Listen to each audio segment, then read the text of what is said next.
Olá a todos, meu nome é Elcides Carlos, sejam muito bem-vindos a mais um episódio do Talking Jazz. Hoje encontro-me na Dinamarca, em Copenhagen, em casa deste incrível baixista e contrabaixista. Seu nome é Albert Reinhold e vou tentar dirigir esta entrevista em inglês e passar aí a legenda. Hi Albert, Hello, how are you? I'm good. Yeah. How are you? I'm fine. Nice to hear you playing so beautifully. Thank So, you. did I pronounce correctly your Yes, I surname? mean, Danish names, they're hard, so I don't judge. It's Albert Reinhold. Yeah, there You is have to get this.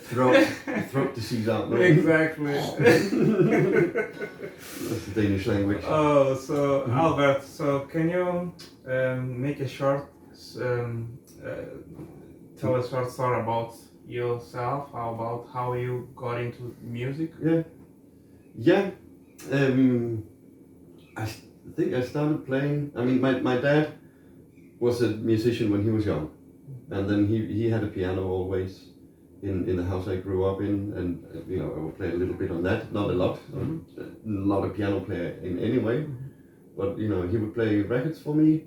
He would also eventually make a jazz festival in this very little town with only like 500 people. But then he brought jazz to our town, and I started liking it. I played some drums from when I was 9 until I wanted to play bass. So I remember asking my dad when I was 10 if I could play bass, upright bass. Yeah. And he said, yeah, but if you play a year of piano first. Then I started taking piano lessons. I really hated it. And then a year later, I think he had hoped that I forgot about the bass because he wanted me to play piano like him. But then I asked again, can I play the bass now? And he was like, yes, okay, I did promise you. So then I started playing bass.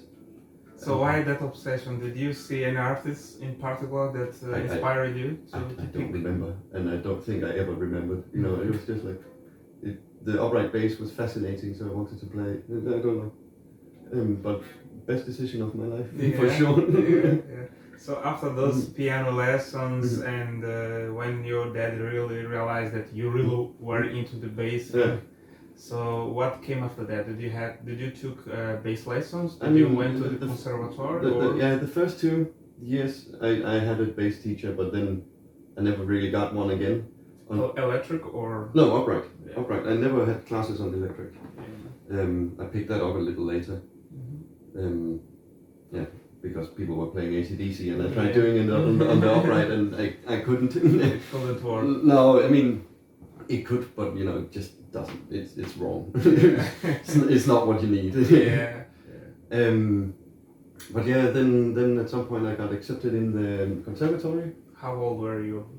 18. Yeah. 19. Yeah. And I remember I didn't actually. It was sort of a hasty decision because I wasn't sure whether I wanted to or not. And then I was checking out when you had to apply, and it was like in 2 hours. So very quickly, I was like, okay, they need to have it by 12 today. Okay. Fast writing, and I applied, and they let me in. Yeah. And I wasn't sure I wanted to start either because I wanted to go to Cuba.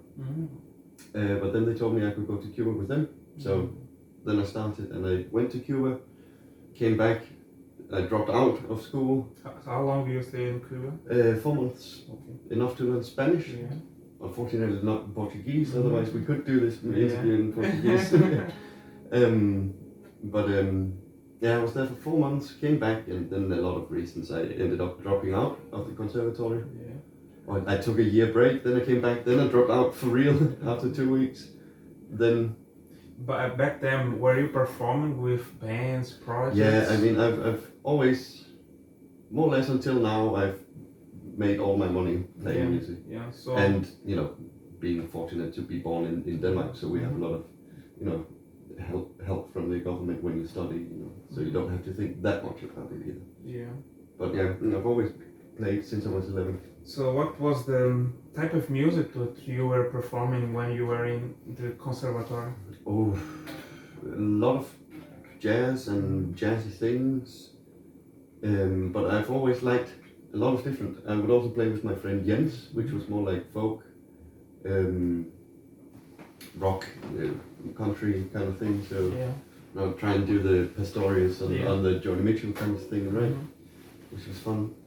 But it was fun because I wanted to play everything, and with the pop people I was jazz, with the jazz people I was country, and with the country people I was pop. So it was just like, can't you just accept that I want to play it all? Yeah. But, so I always tried to play a lot of different music. But I really became a big fan of all things Latin, and La Clave, and starting to understand that what really gets me going, and what I'm really excited about is everything that has a connection to Africa, a strong connection to Africa, right?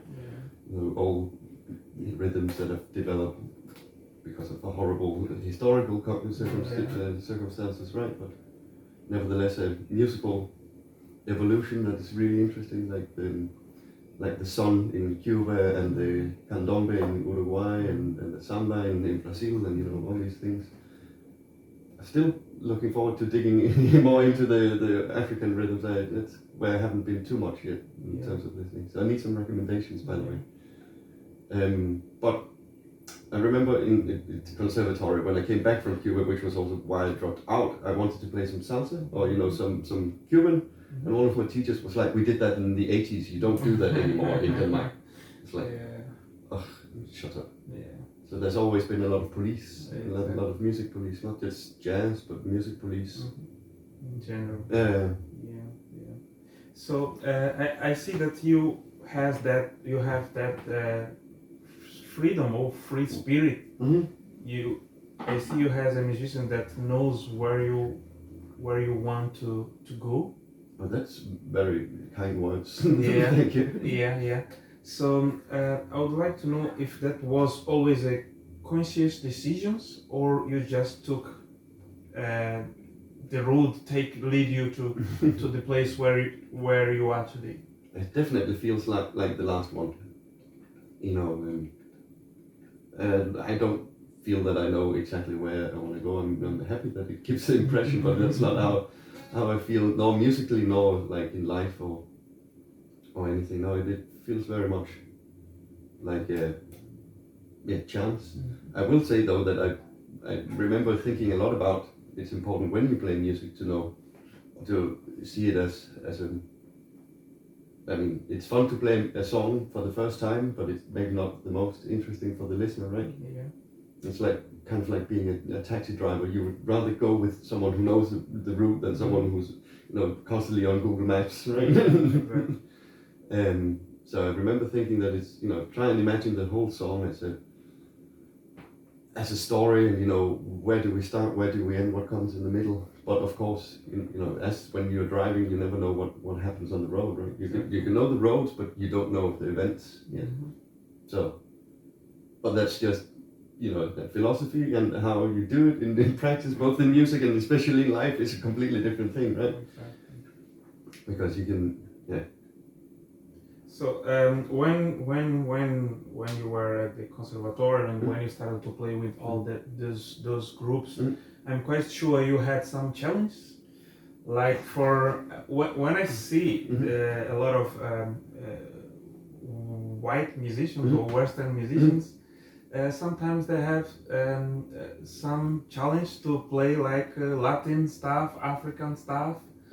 How did you manage to play it so the way you play? Because when I hear you, let me tell people about how we get along for this performance we had here in Copenhagen for the Copenhagen Jazz Festival. Because I was so impressed because you played all that African stuff so easily and beautifully. So how did you manage to get to that level of like it just flows? Well, thank you again. I don't know. I think, as they say in Cuba, me dormí con la campana. No? You fall asleep with the clave going, so you're just like always like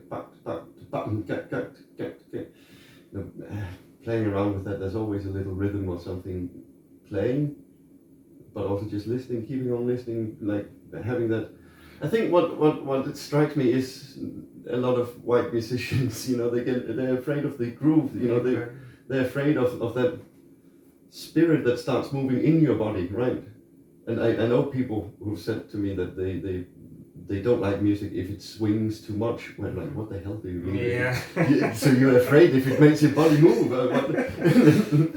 And it's just, and they think it's quite common, and then you need these soundscapes kind of thing, which is a completely different thing. It's also nice and everything, but don't be scared when your ass wants to move, right? Sit down on the amplifier and let it tickle. Yeah. So just, because I think that's what I really love playing the bass, and all the African traditions, the bass is very featured, and the bass does what it does best, make you feel good, right? Yeah. Make you like, we're home. Feel that heartbeat and the rhythm and the groove. Yeah, exactly. And there's nothing better to just play a bass line where you could just live, right? It's like, just sit like this. It's like having a rocking chair, for instance, right? Just, comfort and well-being is what I really think the bass can. Yeah. And I see that being taken advantage of a lot more. It speaks a lot more in everything that has African roots to me. So I think just that. Yeah. So what about technically? Did you have like a practice routine, for a period of time where you really were very you always like I have to practice at least a certain amount of hours to become to the level where you are today? I think a lot of it came in the beginning when I played, because I didn't have a lot of friends when I grew up. So I played a lot of bass, right? A lot.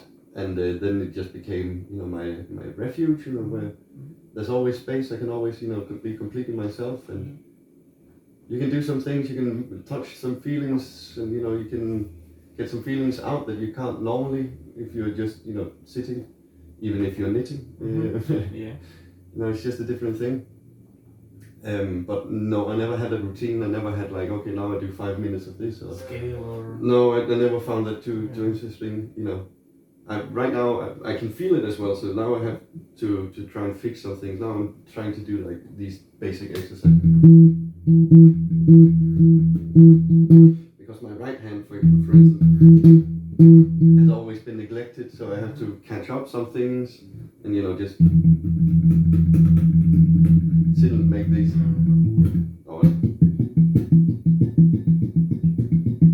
kind of things, because I always try to make music of it. It had to sound like music. For instance, I tried to make an exercise. I make a lot of exercises that I quickly forget. But just to get something moving. This for instance, right? Where it's as much for the right hand as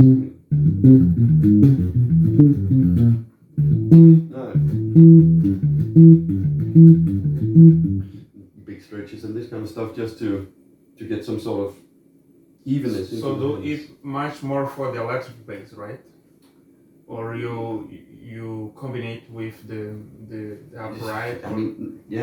Again, I started on the upright and never really practiced electric bass, and it hasn't been until now, the last couple of years, where I've had less jobs on the upright, because everybody and their mom here in Copenhagen plays the upright bass, and there's a lot of really, really good players, but also in a lot of music, that I don't necessarily want to play either, Sorry to interrupt you.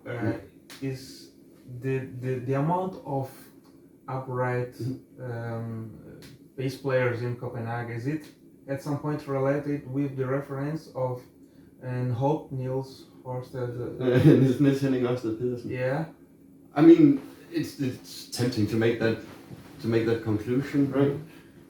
But we must also just have, I've been thinking, it must also be connected to that we have had the possibility of buying a lot of good upright basses. Yes. So there's a lot of good instruments.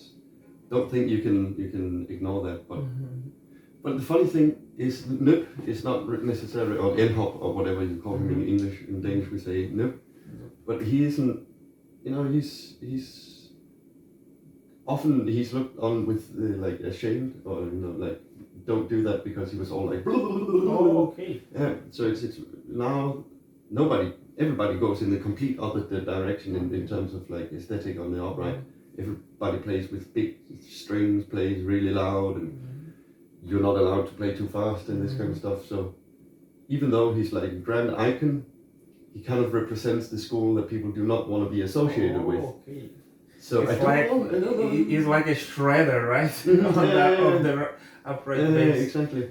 And I've always thought it's funny because we have a very big, but maybe he's also just a product of a weird proportion of bass players in this country. I don't know what it is, but there's a lot of really, really good Danish bass players, especially on the upright. Yes. But no one does the lip thing. Exactly. That's way out of fashion. Yeah. But yeah, so I've always, as I said, it's always been a refuge to play the bass, and still mostly the upright. So it's more like just pick it up, see what does it want to say, and then sometimes you try and take it more serious, and you have this, you imagine that there's a teacher saying, now you have to practice this, right? But that's not what's fun. The fun thing is just playing whatever you can, right? Or try and maybe make a little song, or what do you say, make something that sounds like a musical statement. Always is. No, I like trying to have a conversation with the bass every time I sit down. Exactly. What about on the electrical? What are do you have like a big hero that you always loved his music, or you wanted to? The reason why I picked up this is of course Pastorius. Yes.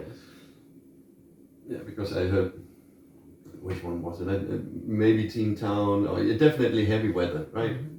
That record and all the things he does on that was really fascinating, and I was like, okay, you can make an electric bass sound unique and something cool. And then you start learning. You start learning how to listen to the.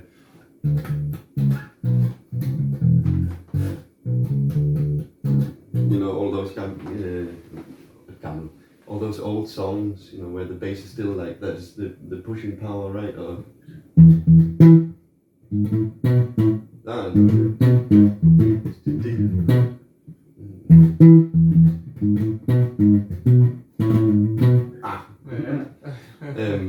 So definitely Jaco Pastorius, and then Marcus Miller. Of course. No, I think actually in the end it was when I saw Marcus Miller slapping Teen Town, I was like, that looks cool, I'll try and do that. And that was one of the first things I took seriously about the electric. But then a lot of Victor Wooten, of course. I was into Jabona, also popped up. It's like early 2000 YouTube. Exactly, yeah. Yeah. So I learned a lot from watching the Victor Wooten tutorials on YouTube as well. On the electric, but yeah, now everybody who plays great.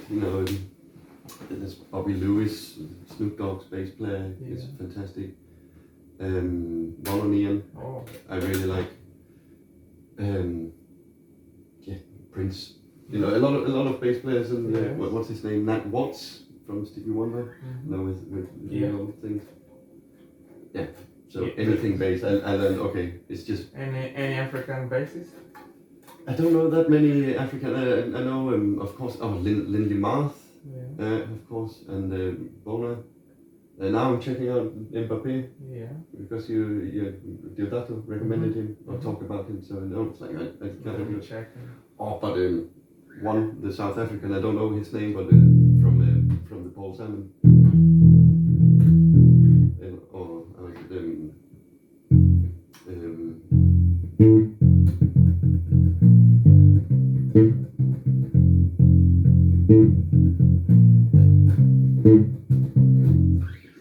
So how do you absorb from all these bass grids?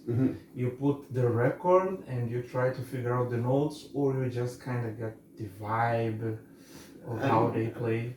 I mean, it's also in later years, I think because I didn't really have a teacher, I didn't really have anyone to like push, how do you say, what I now see is the good ways to learn music. No, I would have this feeling that you can't touch a lot of music, so I wouldn't play it. I would just listen to it, right? And so most things were like, I would never really sit down and transcribe. It was very rare. But then, as you say, just feel it and then try and figure out small bits here and there, right? From Pastorius. And I never really sat down and played along on records, and I really regret that. I wish I did it more. Yeah. Because I wonder what it could have been, right? Yeah. Because, you never feel you are where you want to be, right? So it's always like finding excuses for why am I not better than I am. Yeah, exactly. But yeah, a lot of just imitation, trying to how do you say, recreate the feeling that it gave me when I listened to it, more than sitting down and figuring out what notes it is.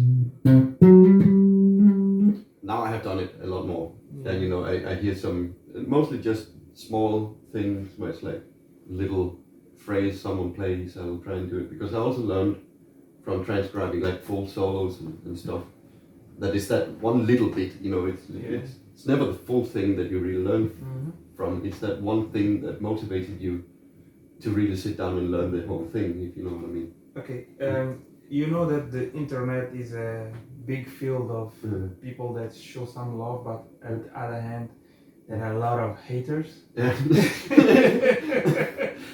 So once I was checking like an upright bass player playing Charlie Parker transcriptions of I don't know if it was Donna Lee, but it was like a fast solo. So a hater said, "Man, why do you need to learn a solo if your instrument is to back up other musicians?" I would like to know what's your thoughts about that, because you are a bass player and you were telling me that you worked on some small portions, solo transcriptions. So what's your perspective on that? I mean, again, I think everybody's relation to the instrument is as unique as their personality in and on itself, right? So, I mean, I know the fascination of wanting to play something really fast on my instrument. I also know that's not what pays the bills, that's not why people call you. So, and it depends a lot. Some people, they're like, okay, now you just play crazy, and then they want you to play everything in the world and play super fast. And then other people, like someone we both know, you play one variation during an entire concert, and then he talked about it in the way home in the car, right? And it's like, just play the. So it's there's also again the beauty of music, because music is what exists with as the neutral ground, or what do you say, the aura, when music is people, and so therefore the music that you're playing is also a result of the energies you share on the stage and with the audience or whoever is there. So play fast at home, I really don't care. I mean, if you really want to be really technical about it, about your instrument, what's to stop you? I mean, the same I'm trying to learn that ridiculously fast intro lick of yours, right? Also because it's like, I want to see if I can play it. But even if I learn it, will it sound good? If we nail it, it's like, maybe it's unnecessary, maybe it's better for the music that I just played the root. So who knows, but then you can do it, and then super. If it's fun, if it brings you anything, go for it. But it's usually not what people call you for. Exactly. So Albert, I know you have been in so many different projects. How do you manage to be a part of so many projects? I mean, like time-wise, like how do you divide? Like, man, I have this rehearsal. How can I do to this rehearsal? Don't clash with other, and maybe at the same time I have another show. How do you do that so you don't become like the guy that everybody are afraid to call because they never know if you're gonna appear at the concert? It's been a while since I've been that busy, but I mean, I think as long as you're good enough is my impression, because I'm not that busy right now. So right now it's fairly easy to manage, but just always try and make sure you write everything down and then say, instead of saying no, you can say I can't do it then, but let me know if there's something else, right? I think never really experienced having too much for this, except socially. I think my friends in high school maybe stopped, always inviting me because I was always out playing, right? And it wasn't in ill intent, but I often said no, but I think that's the that's the main reason. Also think if you keep saying no to the same thing, it's either really, really bad coincidence, or maybe you don't want to do it that much, and then that project is also better off without you being there and feeling like you would rather be somewhere else. I've played with people where it seemed like they were too busy to be in this project, or they were too busy to find the interest that was needed to be in a band or in a project. But I've also been there myself, but I don't think it was as much being busy as it was, this is the wrong vibe for me, yeah. So at some point, at this point in your career, do you have some goals that you wanna pursue, or would you like to maybe Denmark and Copenhagen became your comfort zone?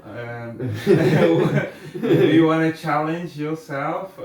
What's your next 5 years goals that you really would like to work on?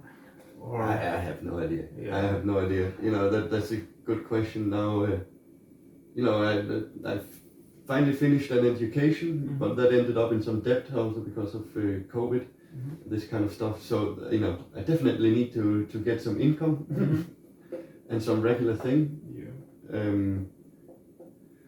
But I don't know. I mean, again, I do feel that the whole we played salsa in the 80s kind of vibe is still maybe a little bit out. I've not always lived in Copenhagen. It's fairly new. I moved here just before COVID. Went traveling, so it feels like not that many years I've been living here. But yeah, it's I don't know. It's very divided on the scene. There's the jazz, and then there's the other jazz, and then the third jazz, and then there's the pop, but everything in small groups, and it's hard to as always, it's hard to do as many things as possible. But yeah, I know my girlfriend and I have been talking about moving somewhere, and I think it would be really nice to also try. But yes, it is very comfortable living in Denmark. I can tell you that when you're born with these kind of privileges, it is very comfortable. Oh, that's great. And it's also always just like, yeah, but if we move somewhere else, it's gonna be a lot harder to live as a musician. Yeah. Because we have a minimum salary in Denmark, and it's not bad, that minimum salary. Yeah. Things are expensive in Denmark too, but it's not bad. Yeah. It's really comfortable in Denmark, as you say. So the first time I saw you, I met you, I was with Jaco. Yeah. At the bass, and the first impression I had personally, I said, man, this man is a real gentleman. He dressed like a real gentleman. He has this hat with the same color with his trousers, and this thing, how do you call that? The bow tie. Yeah, the bow tie and the beautiful gig bag. Is that something you do consciously, or you just, oh man, the first thing you grab is the one that... Yeah, it's a mix, I think. I like carrying. I used to wear the bow tie a lot. Lately, not so much. But the hat is a signature. The long coat is a signature. Yeah. Which is also why I noticed Deodato, because I had my brown hat and my brown long coat, and then I sat down and I was like, wait, he has a green hat and a green long coat. It's like we are wearing the same, and I could see him also being like, wait. Same outfit, different color, right? Yeah, I don't know. I like it. Also from knitting, I like wearing colors in my clothes, but I don't spend a lot of time on it. It is very much grab this and do I feel in the green mood today? Exactly. So what I was trying to push your thoughts on it.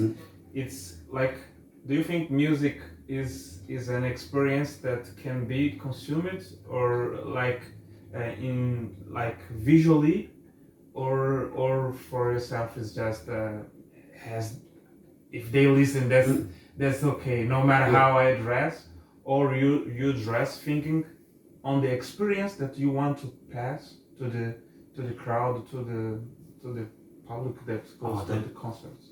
I mean, I think, no, for me, I'm definitely always at some level aware of what signals I also send with the clothes I'm wearing, no matter if it's for an audience. You know, when I wear this, I also think about what are people's impression. You know, I used to wear it a lot because I could see people treat me differently if I wear this stupid bow tie, right? In the airport, for instance, people, they just assume I'm nice, right? So it's a lot easier if I wear this stupid thing, right? And I'm aware of that. And I'm also aware of, what it might look like. But in the end, then I also, it doesn't really matter if you try and portray the thing that I have a t-shirt, a long t-shirt or whatever, then that's another look and, this kind of stuff. But I also, when you play concerts, the audience is a big part of is like a band member as well. So and they do experience most of it with their eyes, I believe.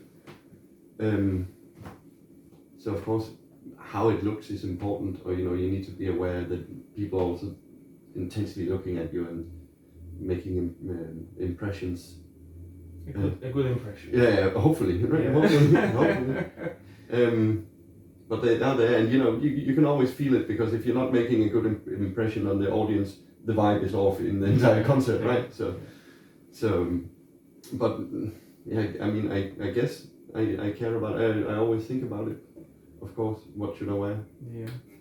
Yeah. So, Albert, you are also a composer, and you have put out it's like an EP or an EP, and people can find it on Spotify and all the digital music platforms, right? Yeah. Yeah. So, how did you put together that EP? That was just, I had too many instruments in my room during lockdown, so I was like, I have a repertoire. I was studying something completely else than music. I was studying humanities, and being really bored and having all this music that I didn't know what to do with, wanting to learn more about recording and what can you do in Logic. So I just started recording a lot of instruments, and then all of a sudden it started sounding like a song. And then but for a long time I didn't think that it suited the music. I was like, okay, now I've done this, but this is not how I imagined the music to be played, because it's me playing everything on instruments that I don't play, and I've always even drums. No, that's it. Only one song that actually has drums, which is my friend playing. But no, pandeiro, a lot of percussion has been recorded by a guy I know in Brazil, Bruno. The drums is from a guy called Fede. The piano, I had some friends working on it as well. Of course, there's my Uruguayan friend who lives in Brazil as well, who sings on one of them. And everything was done like send it, and then they record this kind of stuff, right? But for the longest time, I didn't want to, I didn't care. And then at some point I was like, okay, I have it, I'll accept it, I'll release it, because it's part of me, I have made it, and it is, I suppose, music, even no matter how I look at it. So yeah, and I think it became okay. Sometimes I like it, sometimes I don't. Yeah. So it's available only on the digital music platform, or people can get physical copies? No. Yeah. No, it won't be like that. It's I don't know. I guess it's a weird thing to say, but I don't think it's worth printing it. I don't think it's worth the expenses of having physical copies. Yeah. So another question is about when you are composing, when you are playing like a live bass solo. Do you get like who you wanna please? It's you first, or are the others? The thing is, a lot of the time, you start thinking about the jazz police and can I play this note, or this kind of shit, right? So it's like, and then you play. Oh, I have to avoid this note. Yeah, exactly. It's like this is too clean a note, and you can get all caught up in the progression, and you play notes rather, and especially is it cool, is it not cool, and this kind of stuff. So in that moment, you are playing for the jazz police, or the the internal jazz police. Yeah. But when it's really good, I'm not trying to please anybody. I'm just that's when it's like, okay, you close your eyes and you think of how can I play a mountain, or how can I describe a mountain with my bass or whatever. You could also be like, I want to tell a story, but when you actually think more of the story or the image that you're trying to reproduce, and you don't think about the notes, they just pop out in the right key and this kind of stuff. Of course you are somewhat aware of them, but it's more about this when you finally let go, and then you can feel, okay, I actually have something to say. It can also be more abstract, but you can feel like I feel like the bass is talking more now than it's me playing an E minor to an A7 or whatever. And with composing, the best things are those things that just come out, where it's also like, I realize afterwards what it was. It's usually there's some sort of feeling that needs to come out, and then it'll show me what feeling it was when I'm done composing, right? Those are those songs are the best ones, I think. And how your creative process works? Is it something that happens instantly, or you have to take quite some time to have a final product? Depends a lot. You can keep reworking and arranging, and the beauty with music and writing instrumental music, and having the possibilities of doing it now is also that's also what the EP presented to me, right? Because as I tried to say, I write music and with the intent of playing with other people, and having their inputs is as important for me. But then you make another version, and you can always alter the music in some way, stick with the main idea, which is the melody or whatever, put it in different orders, this kind of stuff. You can always revisit a lot of music. So in other words, at some point you give the song a title and say, now it's done. Yeah. And then from there on it's arranging, it's not writing, what I mean? But yeah, it's very different.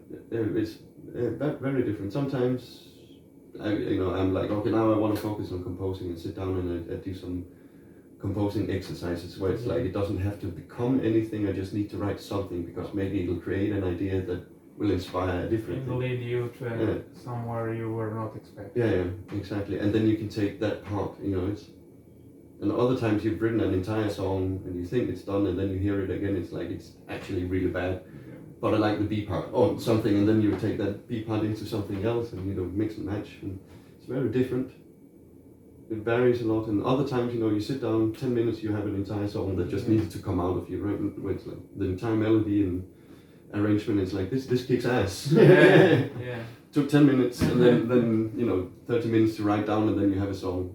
Yeah, amazing process. Yeah. So can you leave an advice for young bass players coming up? What are your advice how they can be their best versions in the music scene? On the music scene, I mean, I don't know too much. I don't feel I'm too involved in the music scene, but I think it's very important to stay true to oneself, and no matter whether it's in terms of how can I continue with my instrument, I'm not in any way, I've always hoped that I would be a little further than I am now. When I was 30, right, when I was growing up.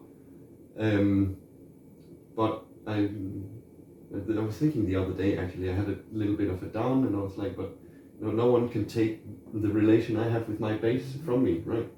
No one can take away that feeling of, being excited about the upright and, feeling the notes in my body or whatever. And I know I'll never stop loving that, and I've also been thinking a lot about, success in music is also framed within the capitalistic system. Sorry for going, all this way, but we talk about success as if it's being famous and earning a lot of money, right? But the beauty of music is also it's one of the oldest things. It's one of the only things that all cultures are based on, right? Like, and it sounds different, and for us, Chinese music sounds weird because our mind has stopped. You can't really deal with the tuning they use there, and the same the other way. Then of course the Western influencing, good old Western hegemony. So radio and all this Western sounds has become. Not that it's about that. My point is more, music has always been a thing that connects all of us, and music exists in so many different forms. A lullaby is as important as a Beyonce's concert. Yeah. A lullaby might not impact Sweden's inflation, but as Beyonce does. But that's a different thing. Yeah. It's a different success, right? Because the success of a lullaby that you sing to your kid is something that is going to impact their life. Yeah, exactly. And it's not just getting them to sleep; it's actually touching the souls, right? Exactly. And to me, it doesn't matter. I don't care too much if I'm the person who writes that song that has that impact on so many people. I wouldn't mind the money that comes with it, because it's just the world we live in, right? Yeah. That we need money to survive, and to get all those fancy things and this kind of stuff that we have convinced ourselves is necessary. But in the end, it's more about just stay excited with your instrument and your music. No matter how packed is the room, right? Yeah. If you have that. Yeah, exactly. Just if you find it more fun to slap on a bass, but people don't like slap bass, just keep slapping. Just do it at home and have fun with it. Never give up on that little fun thing, that refuge. At the beginning, I should have asked you this. What are your thoughts about African music? What you as a Danish musician know about Africa, about African culture? What do you guys hear about us in Africa? What we hear, well, a lot of it, and luckily, I got the education I did, and I learned to see a lot of the things that we hear about Africa are not necessarily true, and very much, the way that the West also wants to portray. Even when it seems to be in a good way, it's also just a way to keep up a certain image of Africa. But that's more on political and racism and all this kind of shit. That don't know if you want to talk about that or the music part. The music part, yeah. Because that's if you listen to African music on the radios or you go out to see African artists performing. I do. I don't listen to radio, but the thing about the radio is that African music is all over that shit, right? Yeah. Modern music wouldn't sound the way it sounds if it wasn't because of African and rhythms and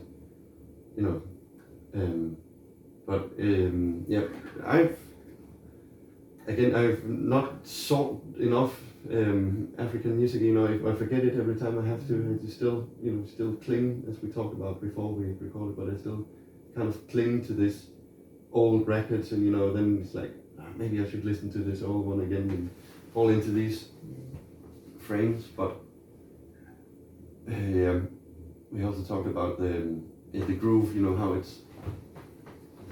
So with all this technology like internet, YouTube, I think each musician has this possibility to go and search about it, right? Yeah.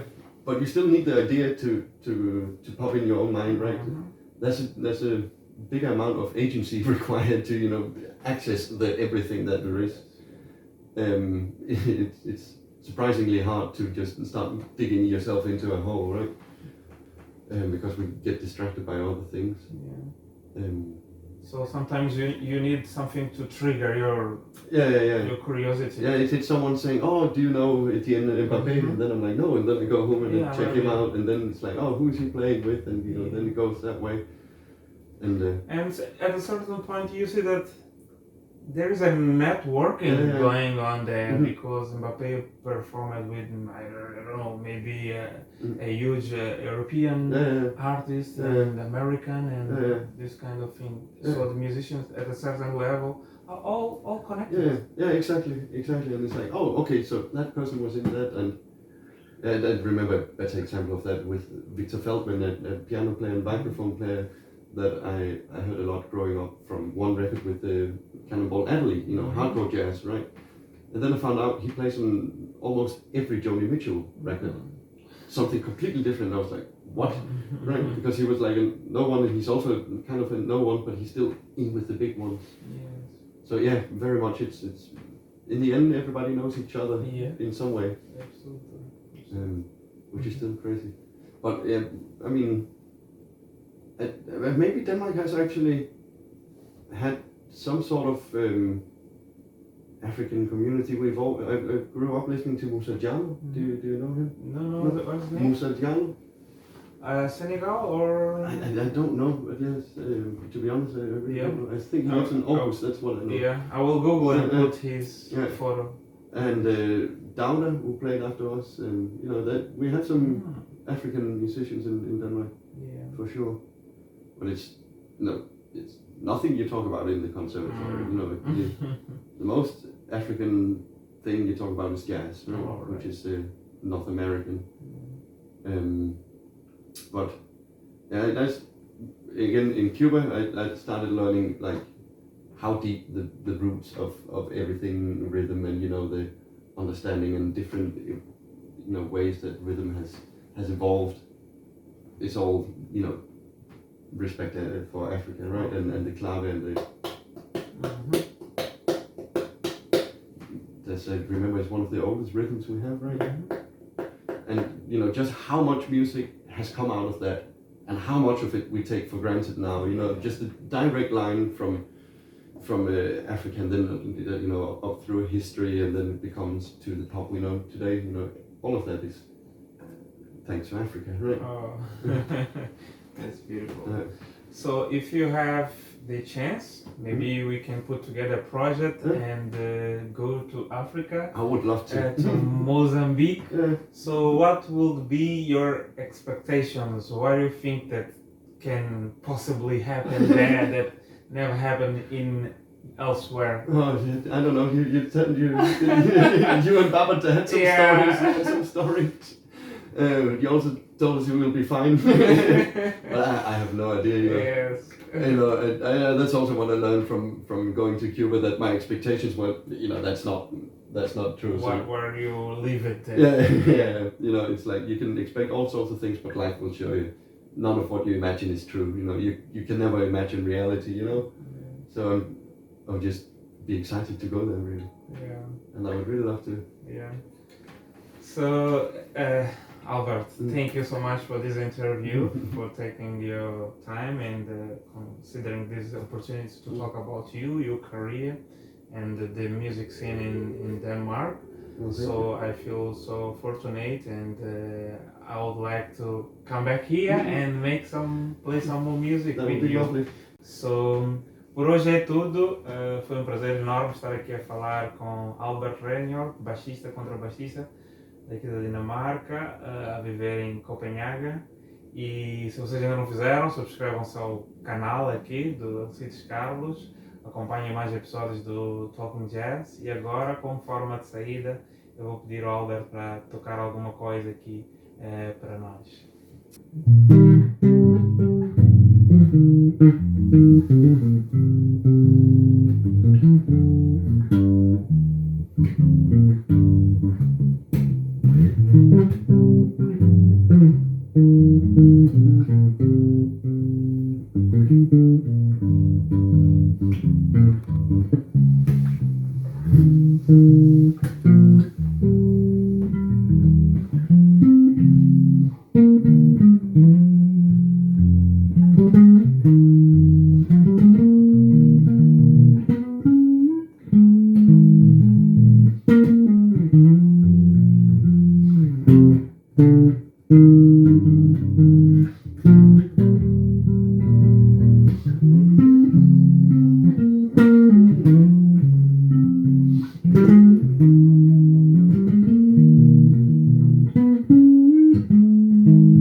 just find a groove.